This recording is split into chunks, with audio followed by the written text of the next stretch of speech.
Encontrou o Salmo 52? Encontrou? Agora eu vi. Bênção. Então faça o seguinte, vamos ficar em pé para fazer essa leitura.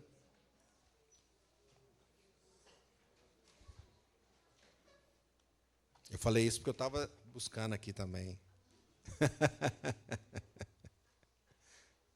Deus abençoe essa mensagem dessa noite. Salmo 52, Salmo de Davi.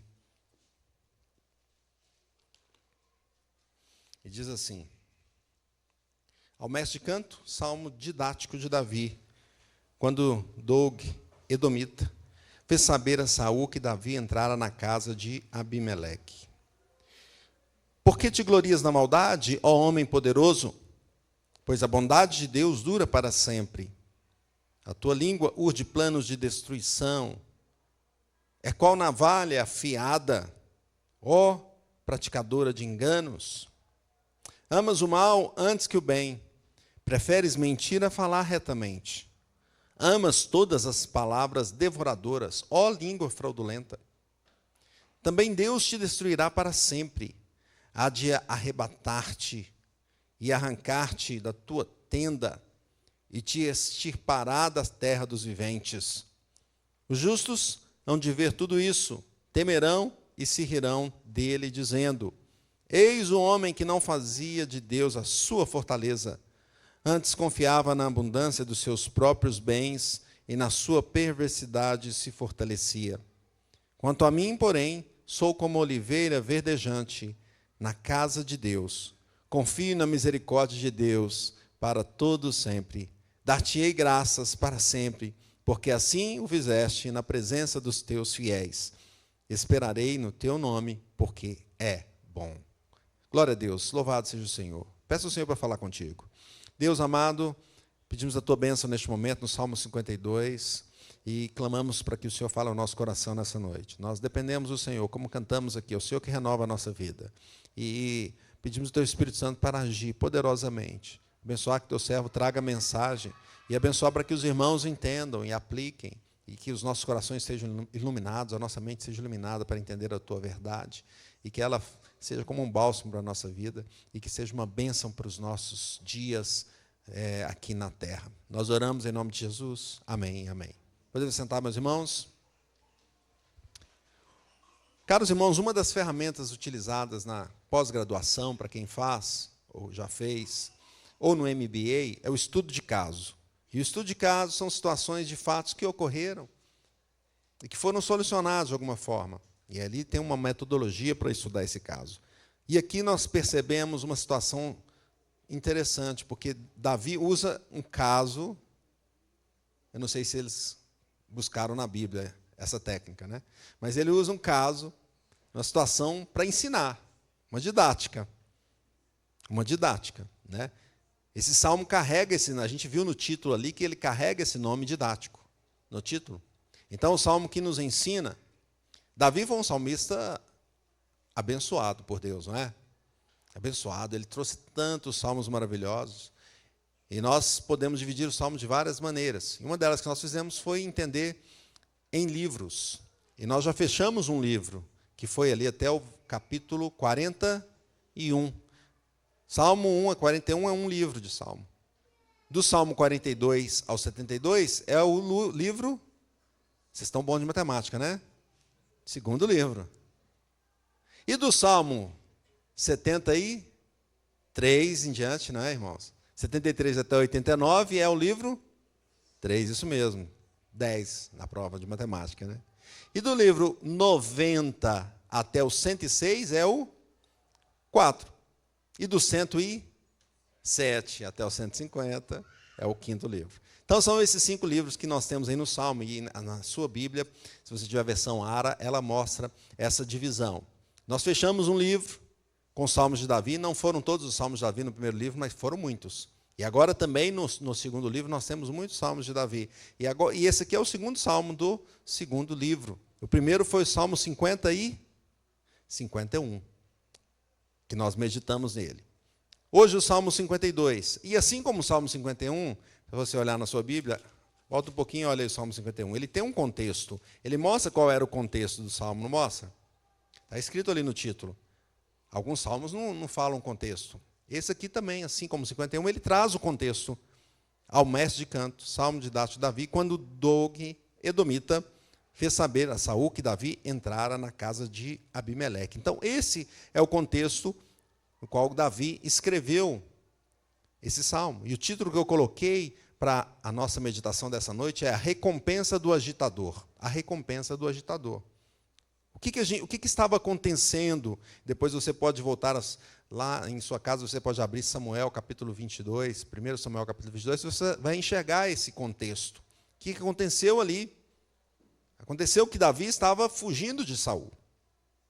Grande parte dos salmos, Davi escreveu em momentos de perseguição, de dores, de dificuldade. Alguns dizem até que as pessoas que mais são inspiradas na arte, por exemplo, são pessoas que sofrem. Né? Já ouviu falar isso? A pessoa está sofrendo e vai lá e escreve uma música. Não, que música é essa? Porque estava sangrando o coração, né? De tanto sofrer. Né? Então a gente percebe que muitos salmos de Davi são sim, momentos que ele estava em dificuldade, e ele traz salmos para que nos edifique. E esse salmo, então, era um momento assim, onde Davi era perseguido por Saul. Veja, o rei de Israel perseguindo Davi. Não é? Ele não tinha condição de vencer um rei que tinha todo o poder, todo o exército com ele. E o rei queria matá-lo injustamente. Davi foge. E a Bíblia mostra que ele passou por alguns lugares, ele esteve na caverna de Adulão, ele esteve em vários locais, ele foi até para outra nação, tentando fugir, voltou para Judá. Né? E aqui ele estava nesse processo, nessa fuga. Alguns homens começaram a acompanhar Davi e seguiram ele também. E pessoas ficaram sabendo que Davi tinha chegado a Judá, tinha passado ali perto de Herete, no bosque de Herete. E Saul falou: puxa, vocês estão sabendo alguma coisa? Onde que Davi está? O que está acontecendo? Onde que aquele que eu estou perseguindo? Vocês estão escondendo Davi de mim? E aí esse rapaz aqui, o Doeg, o que ele fala? Ele conta, fala: Davi estava na casa do sacerdote Abimeleque, ou Aimeleque. Esses dois nomes, porque lá em Samuel você vai enxergar como Aimeleque. Estava lá. E Davi, nesse contexto, então, porque o que aconteceu? O que Saul fez? Lógico, foi lá tentar perseguir Davi, ou então punir aqueles que sabiam que Davi estava por ali e não fizeram nada. Não é? E aí ele entendeu aqui que o sacerdote estava envolvido nessa situação e que o sacerdote era culpado. E sabe o que ele mandou fazer? Ele falou com Doeg assim: vá lá e mata o sacerdote, destrói. Mas ele não matou o sacerdote, ele matou 85 sacerdotes naquela região. Então foi um massacre. Foi isso que aconteceu. Esse é o contexto. Nesse contexto, então, Davi escreve esse salmo.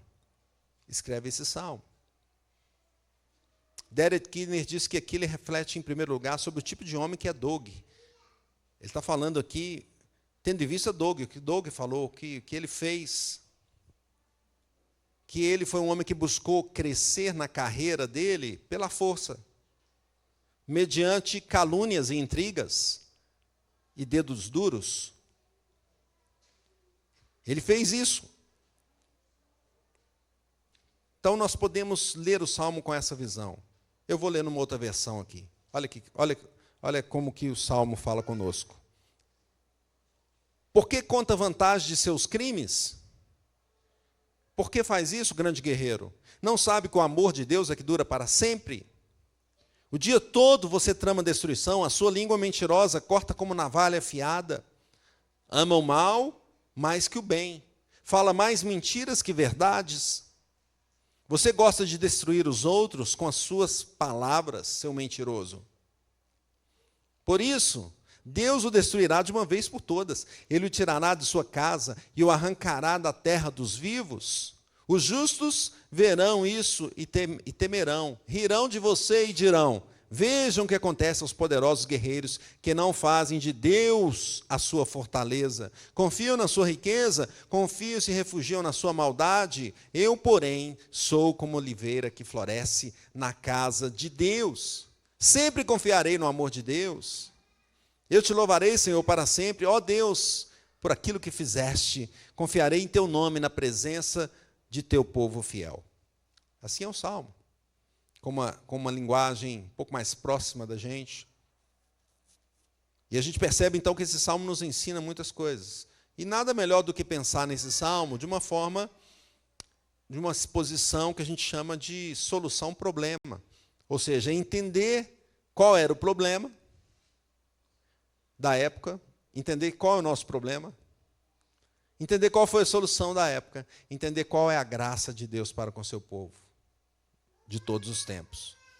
Então, a proposição, o problema aqui que nós enxergamos, meus irmãos, é que os agitadores ímpios caluniam e atacam o homem de Deus. Os caluniadores, os agitadores ímpios caluniam e atacam o homem de Deus. E como que o homem de Deus vê, então, essa solução? Como ele vê isso passando por ele? Essa situação desses agitadores ímpios partindo para cima dele? Em primeiro lugar, qual é o problema original? O ataque verbal, oral, contra o salmista. Por que verbal? Porque foi, nesse primeiro momento, informar onde que ele estava, o que ele estava fazendo, lançar algumas calúnias para que o rei tomasse decisões que Doeg queria e que eram contra Davi. Veja o versículo número 1. Versículo 1 diz assim: por que te glorias na maldade, ó homem poderoso, pois a bondade de Deus dura para sempre. Alguns entendem que esse salmo, Davi estava olhando para Saul, mas a maior parte dos teólogos entende que não, ele é de Doeg mesmo que está falando. Tem alguns que até dizem, não, ele estava falando para Doeg e também para Saul. Mas a gente percebe aqui que, por causa dessa fala, nos primeiros versículos, ele usa muito a questão de como Doeg usou a língua para caluniar ou para dedurar.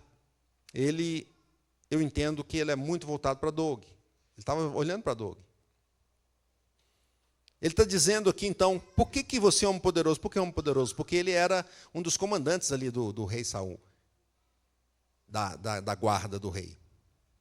Então, poderoso nesse sentido, guerreiro. Tem uma outra tradução que traz guerreiro.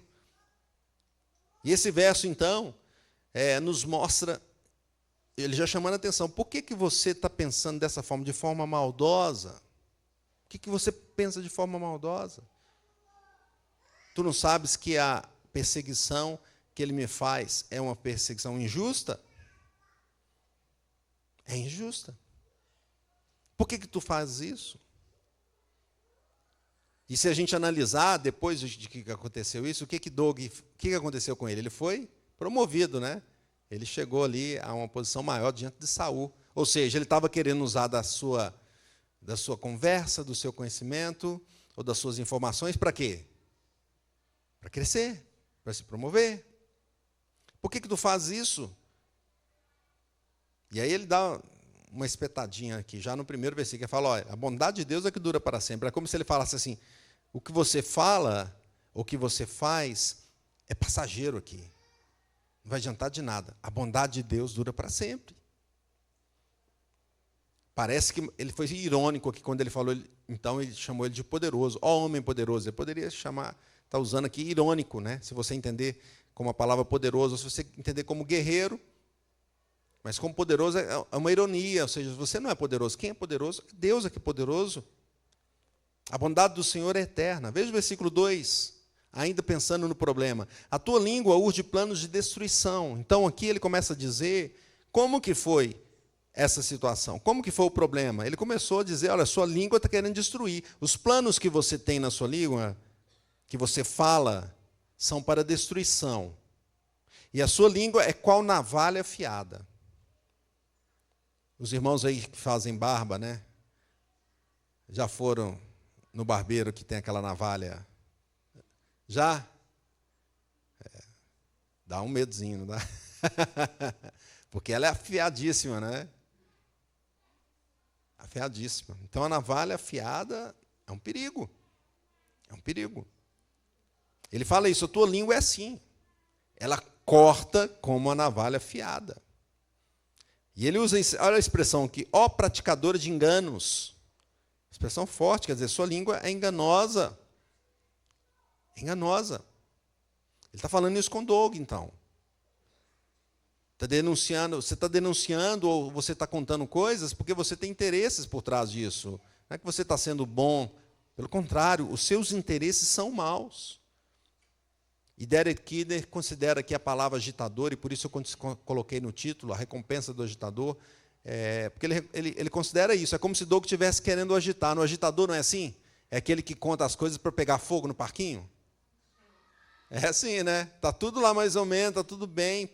Né? Porque a nossa vida sempre tem problema. Mas aí chega o agitador, falou isso de você, não tem? O cara que fala assim, estão te falando tal coisa. Então a língua começa a fazer o quê? A levantar o coração, a trazer raiva, a trazer vontade de vingança, não é assim? O agitador, então, seus planos são malignos. Ele agitou Saul ali para que Saul tomasse decisões que fossem a favor dele, obviamente. Estava tentando criar ali intrigas. Ele poderia até dizer, não, mas o que eu falei foi verdade. Davi foi lá na casa de Aimeleque mesmo. Tá, mas o problema não é só no que você falou, é por que você falou. Por que você falou? Os interesses que estavam por aí.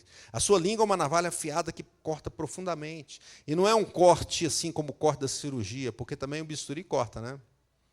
Profundamente. Mas para o médico ter acesso ali a alguma parte do corpo para fazer uma restauração, para fazer uma cura. No caso aqui, a navalha ela não vai cortar para isso. Ela vai cortar para romper, para destruir, para, se possível, matar. Não é assim? Então, sua língua é assim, ele está falando isso com Doug. Cantando dessa forma, né, o salmo que ele canta. Veja o versículo 3. Leia comigo o versículo 3. Amas o mal antes que o bem, preferes mentir a falar retamente. Então, aqui ele foi ainda um pouco mais forte, quer dizer, ele está demonstrando aqui o que realmente estava por trás de Doug nesse caso. Era o amor. Hoje de manhã nós falamos sobre o amor, né? Não ameis o mundo, né? Amas o mal. Veja que ele estava querendo fazer o quê? Amar. Ele amava o mal. Por que ele queria aquilo ali? Porque ele amava o mal. Então, naquela situação, não era apenas assim, não, eu estou tentando fazer o que é bom para o reino.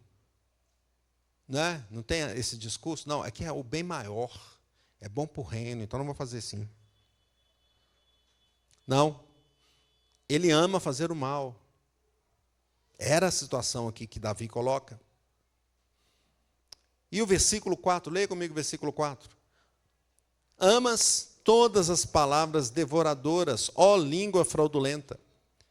Então veja que a língua dele foi utilizada para o mal fortemente, para prejudicar Davi, para que Saul desse uma ordem.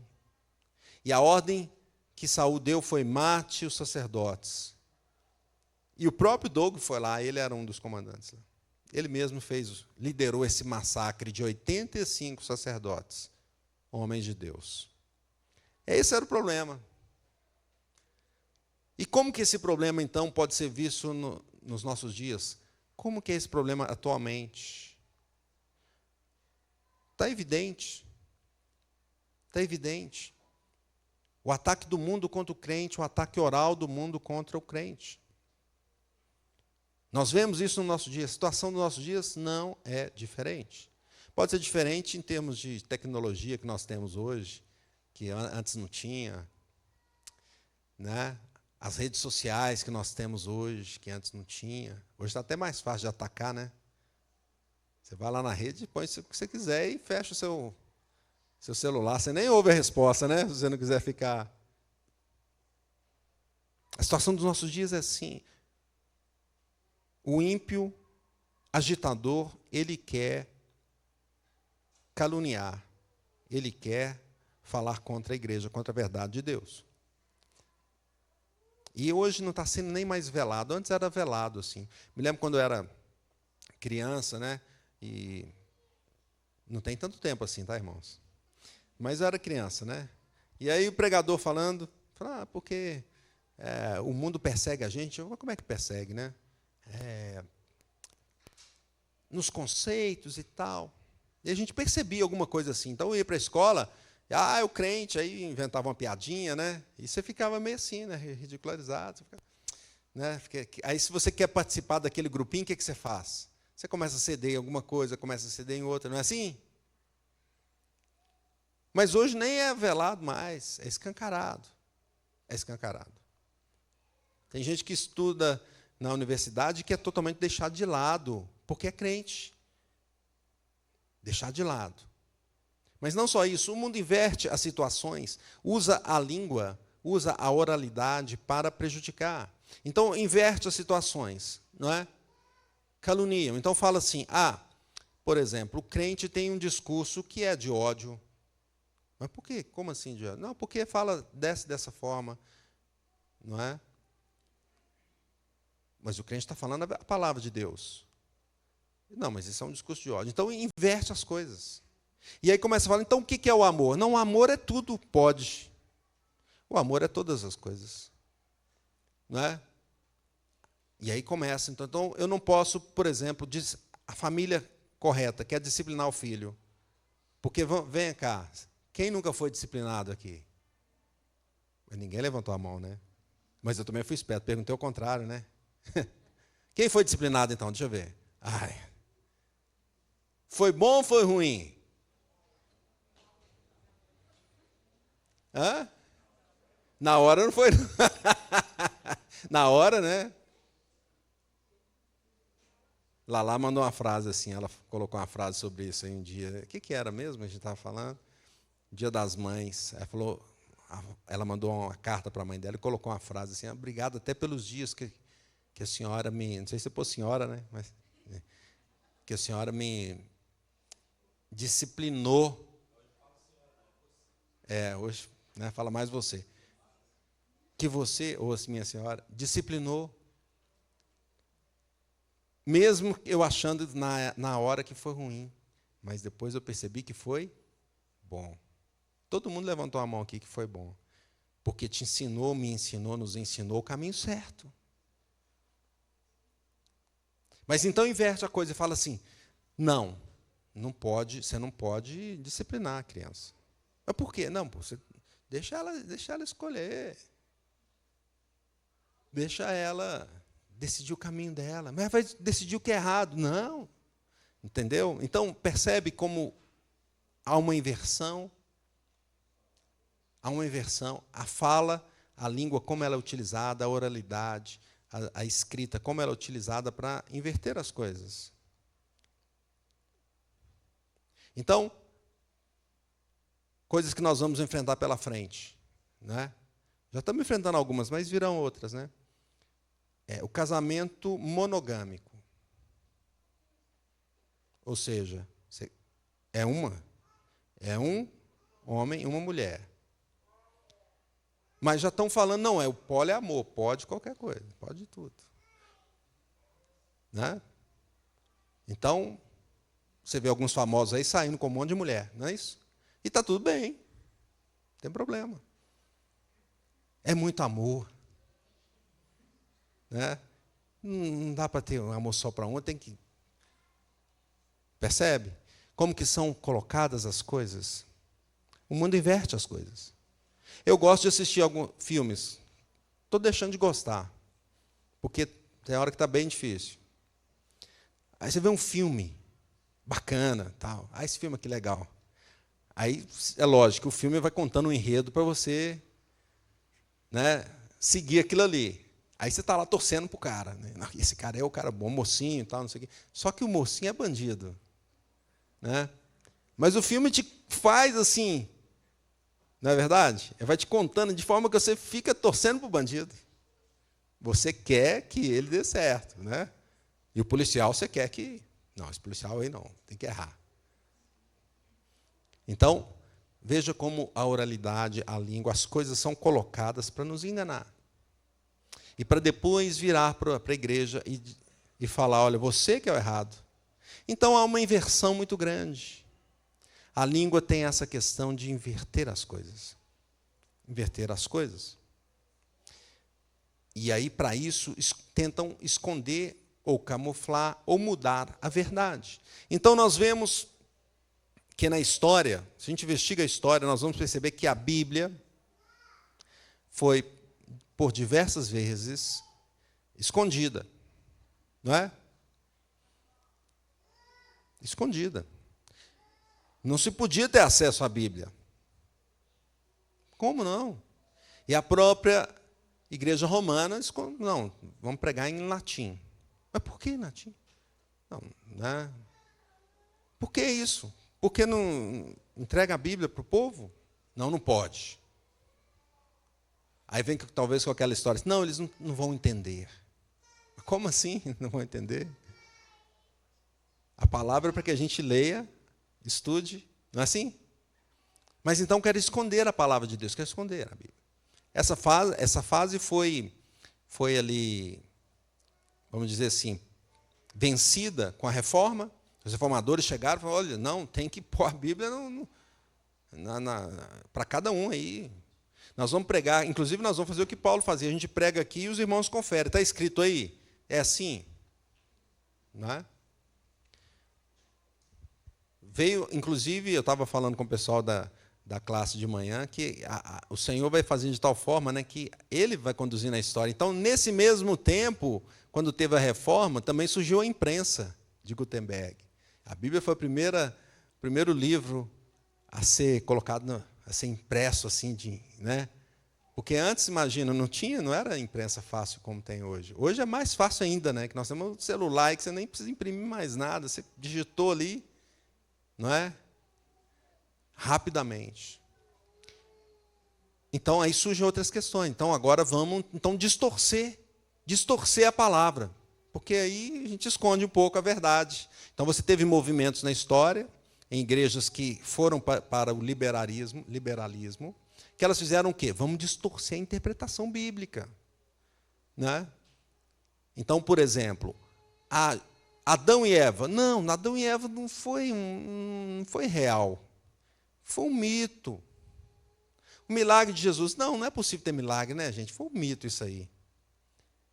Então, o liberalismo foi nessa linha. Que é uma forma também de esconder a verdade, de ocultar a verdade, de nos enganar. Veja como que nós somos atacados. Hoje, nós estamos num movimento interessante, pois nós temos, assim, a internet todo mundo tem acesso praticamente, quase todos, né? Pelo menos na nossa região. Tem povos que não têm ainda, mas, de uma certa forma, está sendo levado a todos os lugares, né?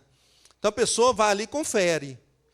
Então, se ela está na igreja, foi pregado alguma coisa, ela, deixa eu conferir esse negócio aqui. Aí ela fala, não está muito certo, isso é esquisito, né? Não está muito coerente. Então, a gente tem movimentos, por exemplo, de muitas pessoas vindo para a igreja presbiteriana, nesse sentido, a igreja que está buscando ali. Ontem eu estava na casa de um amigo nosso, aí a pessoa perguntando sobre presbiteriana e tal, eu falei, olha, lá a gente vai buscar interpretar a Bíblia. Como? Com ela mesma. A gente vai buscar interpretar a Bíblia com ela mesma, porque a gente não tem nem condição de interpretar direito, se não for por ela mesma e se não for pela iluminação do Espírito Santo. Não é? Então, existe essa situação da internet que abre a verdade. Por que existe uma perseguição também sobre as mídias sociais? Por isso. Não quer mostrar a verdade. Então, o que vai acontecer para frente? Nós não sabemos. Esse é o nosso cenário atual. Né?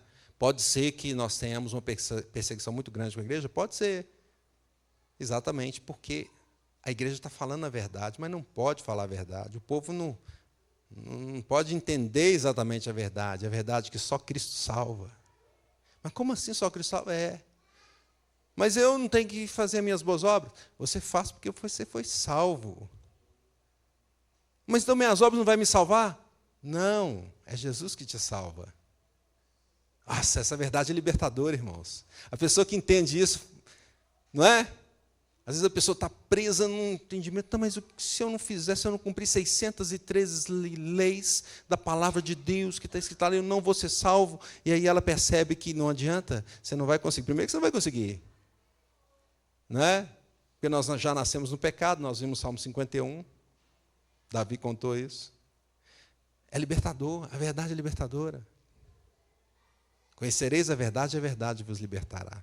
A palavra de Deus nos liberta. Que bênção. Então, continua o ataque. Esse ataque continua.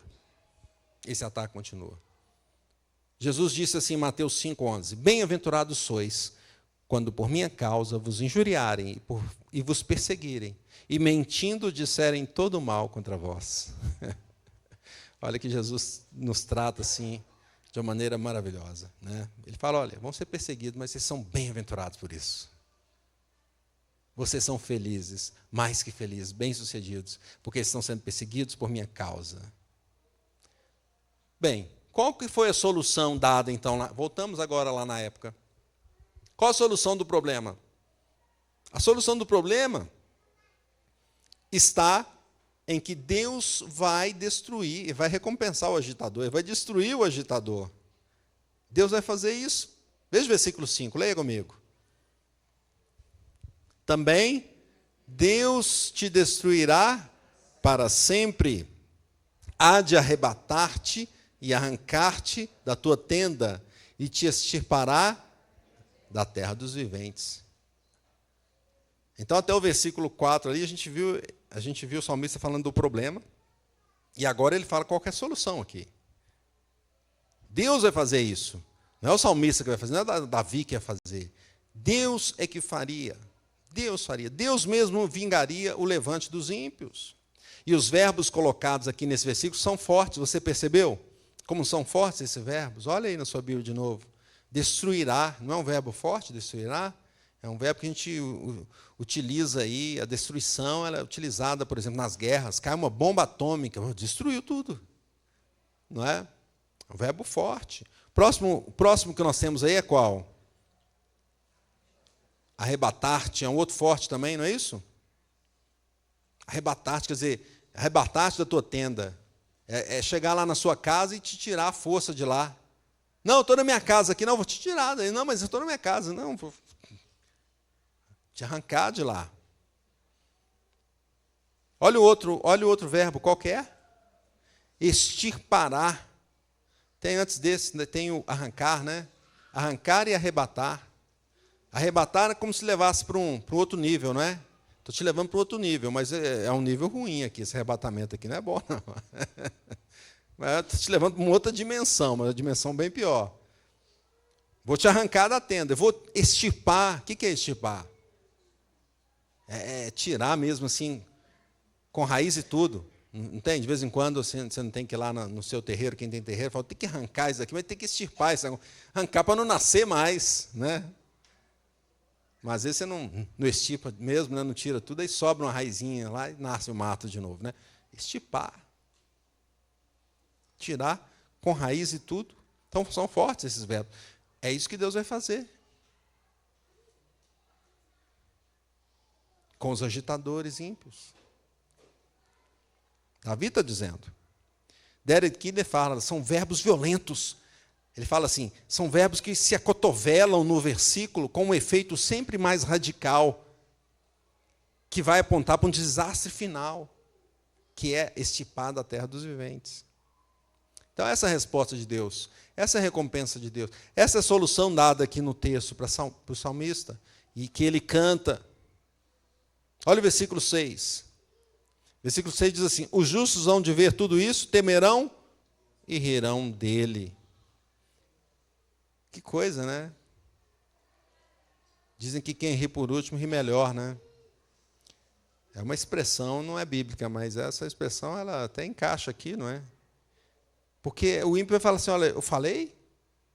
É ruim quando alguém diz assim para a gente, né? Eu te falei. Aí vai subir uma escada, vai subir para pegar um negócio, sobe no banquinho, né? Sobe na cadeira que tem rodinha. Você fala, vai cair. Não precisa ser mestre para falar que vai cair, né? Não, não vai cair, não. Aí cai. Fala, te falei.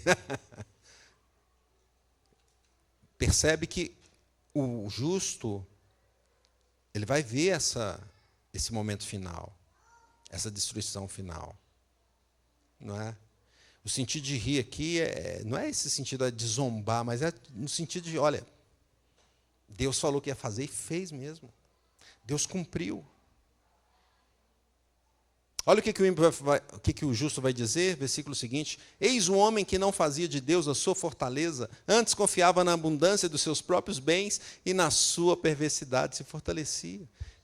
Então, o justo entende aqui, ele tá entendendo que aquele que pereceu, que foi extirpado, é porque ele realmente, Davi, naquele caso lá, ele entende que é porque ele não confia em Deus, ele confia nas suas forças, confia nos seus bens, confia na sua riqueza, na sua capacidade intelectual. É nisso que ele se fortalece. É na sua perversidade que ele se fortalece. E Kidner comenta assim, aqui, porém, a etapa final é o riso, que é a penalidade total, devastadora para os orgulhosos, para aqueles que estão longe do Senhor. E Mateus 12:36 diz assim, olha esse texto, abre aí na sua Bíblia. Mateus 12:36. A Bíblia é profunda, irmãos. Digo-vos que de toda palavra frívola que proferirem os homens, dela darão conta no dia do juízo. Aí até a gente fica meio... Claro. Ou nós, de vez em quando, não soltamos também alguma palavra que não é agradável, que não é uma palavra de bênção.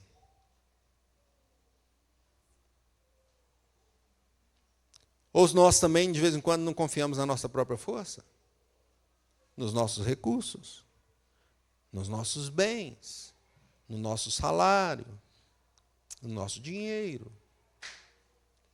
na nossa inteligência. Davi está falando para o justo, mas ele fala com a gente também, né? E a gente tem que pensar muito a quem nós estamos servindo, a quem que nós estamos seguindo. Qual foi a solução, então, dada? Deus é que vai destruir. Ele que vai fazer. Ele que vai vingar. E Ele vai mostrar isso para os justos. Então, vamos trazer isso para nós, então.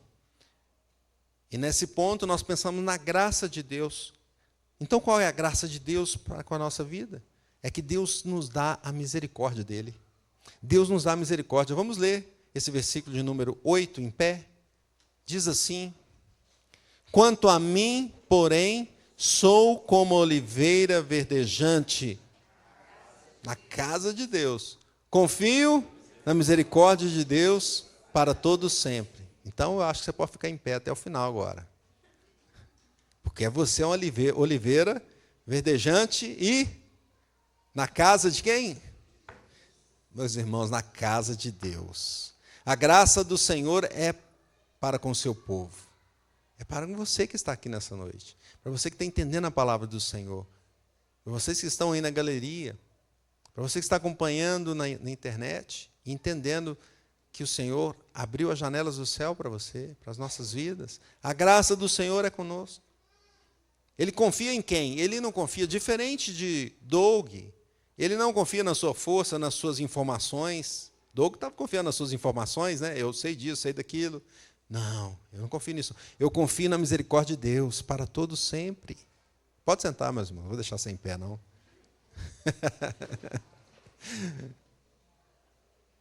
Confio na misericórdia de Deus. Quanto a mim, eu sou como oliveira verdejante. Você entendeu isso aqui?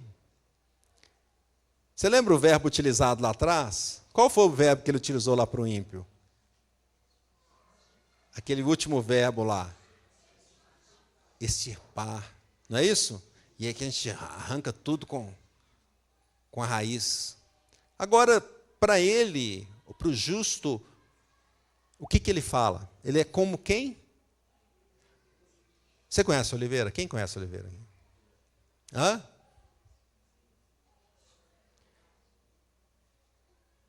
Você entendeu o que ele quis dizer aqui? Quem tem uma árvore muito antiga na sua casa lá? Meu pai tinha uma lá, até caiu, já deu cupim e tal, caiu. Mas tem ainda outra árvore lá. Né? Você sabe quantos anos dura a oliveira? Então, por isso que você não entendeu. A oliveira é uma das árvores que são mais longevas, vamos dizer assim. Chuta aí. Lá em Israel tem oliveira de quantos? 600 anos, né? 2.500 anos. 2.500 anos. Tem uma lá em Portugal, não sei se o Ronilson conhece ela, que tem 2.890 anos. Você entendeu aqui o que ele está dizendo? Olha, o justo é igual a oliveira verdejante. Dura eternamente. Dura eternamente. Oliveira verdejante, forte, porque ela não só dura, mas ela continua verde. Não é isso que ele está dizendo aqui? É por muito tempo e continua bela, verdejante. Então, se Deus vai extirpar o ímpio, o agitador, o que ele vai fazer com o seu povo? Ele vai manter o seu povo firme. E olha que a outra coisa que acompanha aqui essa palavra, ele fala, oliveira verdejante. Onde? Onde? Na casa de Deus. Aí eu pergunto, mesmo que queiram arrancar, vamos imaginar lá em Israel, essa oliveira lá de 2.500 anos. Se alguém quiser ir lá arrancar e cortar, vai lá escondido à noite, pode ser que consiga, né? Mas alguém consegue na casa de Deus arrancar você das mãos dele? Não. Não consegue. Então nós estamos firmes na promessa do meu Senhor, como nós cantamos aqui. Nós seremos como oliveira verdejante, firmes, longevas e que ninguém mexe, porque está na casa de Deus. Glória a Deus. Louvado seja o Senhor Jesus. É a graça de Deus, irmãos. Nós fizemos por merecer isso aí? Não. A graça de Deus, a graça de Deus. Spurgeon fala assim de Davi, né? Ele era membro da família divina, não podia ser expulso dela. O seu lugar era ao lado do seu Deus, onde tinha segurança, felicidade. Apesar das maquinações dos inimigos, ele estava frutificando. Ele continuaria frutificando, mesmo com o ataque dos inimigos. E depois veria os seus inimigos murchando, e ele continuaria verdejante. Assim é a sua vida. Assim é a nossa vida, aquele que está no Senhor. Por quê? Porque Jesus fez isso por nós. Jesus entregou a vida dele para que nós tivéssemos vida eterna. Jesus veio a este mundo e eles falaram, tu és o Filho de Deus, o Messias. A glória de Deus está em ti. Eu imagino como que os discípulos ficavam pensando, né? Porque é o Filho de Deus, é Deus entre nós. Alguns não acreditavam, ele andava sobre o mar, mas como é que pode andar sobre o mar? É um fantasma. Então ficava aquele misto de entender e de não entender. Jesus fez isso e se entregou por mim e por você. Pagou a nossa conta. Por que nós podemos ser oliveira verdejante? Por causa de Jesus, não por nosso mérito. Porque nós estamos na casa de Deus? Porque Ele nos colocou lá. Ele nos trouxe aqui. Glória a Deus por isso. Então, como viveremos, meus irmãos? Concluindo, né? O Senhor cuida do seu povo, por mais que venham calúnias, por mais que venham lutas, por mais que tenhamos agitadores entre nós querendo nos tirar do caminho, o Senhor cuida de nós e o Senhor mesmo é que vai extirpá-los e o Senhor que vai nos fortalecer cada vez mais na palavra dele. Como viveremos?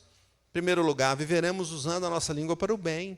Então, nós temos que fazer o contrário aqui de Doug. Não é?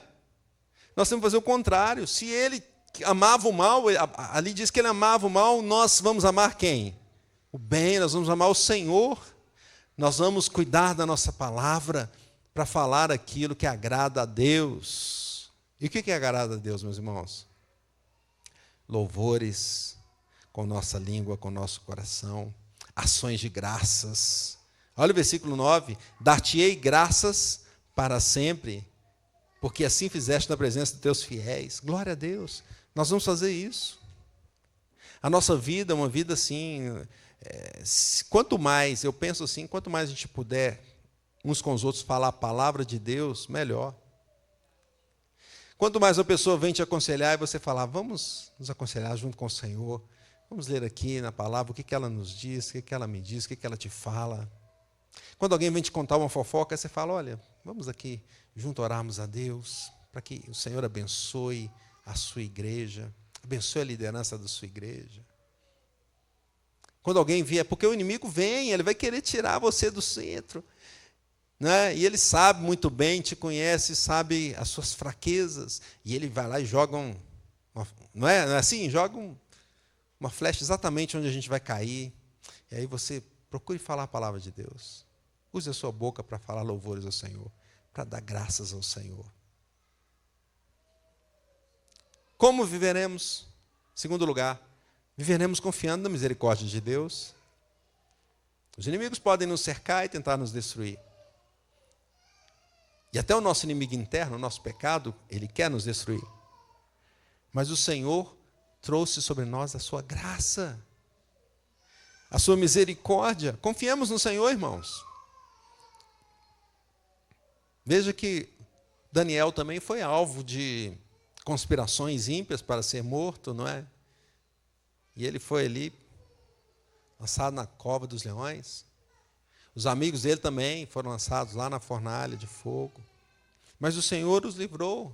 O Senhor esteve com eles. O Senhor está nos guiando, meus irmãos. E quem vai nos tirar da casa de Deus? Ninguém vai nos tirar da casa de Deus. Só Ele pode fazer isso. E se Ele prometeu que vai nos salvar, Ele vai nos salvar. Glória a Deus. Mesmo quando às vezes nós mesmos queremos, eu quero deixar tudo de lado, quero abandonar. O pastor Marcelo gosta de dizer isso, que às vezes a gente quer mais abandonar do que persistir. Aí o Espírito Santo trata conosco, como tratou com Elias. Elias chegou para Deus e falou: Deus, chega, acaba. E veja que Elias tinha acabado de fazer um milagre, né? Foi Deus que fez, né? Mas ele, por intermédio dele ali, lá caiu fogo do céu e consumiu todo o altar. E os profetas de Baal, lá 400, ficaram a manhã inteira gritando. E ele ainda falava, fala mais alto, quem sabe ele está dormindo. Então, Elias não era fácil também, né? Mas depois de tudo isso aí, Elias foge com medo de Jezabel. E ele chega no lugar e fala: Deus, tira minha vida, acabou, chega, basta. Aí Deus cuida dele, meus irmãos. Cuida do coração dele. Dá ali um descanso para ele. Manda um anjo para dar um alimento para ele, um alimento que durou. Olha, você vai andar por uns 40 dias aí, só com esse alimento. Deus cuida de nós. Deus dirige a nossa vida. Confiemos no Senhor. E com certeza, a recompensa do agitador vai chegar. Porque é o Senhor que diz. Não sou eu, é o Senhor que diz. Calvino diz assim, para a gente terminar, meus irmãos: Deus não pode se cansar em ajudar o seu povo ou aliviar as suas misérias, embora Ele possa fazê-lo sofrer uma e outra vez alguma aflição. Mas Ele estará sempre presente, sempre pronto para estender a libertação que o povo precisa. Vamos confiar no Senhor. E Ele está conosco dia após dia. Portanto, confiamos no Senhor e usemos a nossa língua para falar a palavra de Deus, para anunciar o Evangelho, para cantar louvores, para render graças ao Senhor em nome de Jesus. Amém. Amém.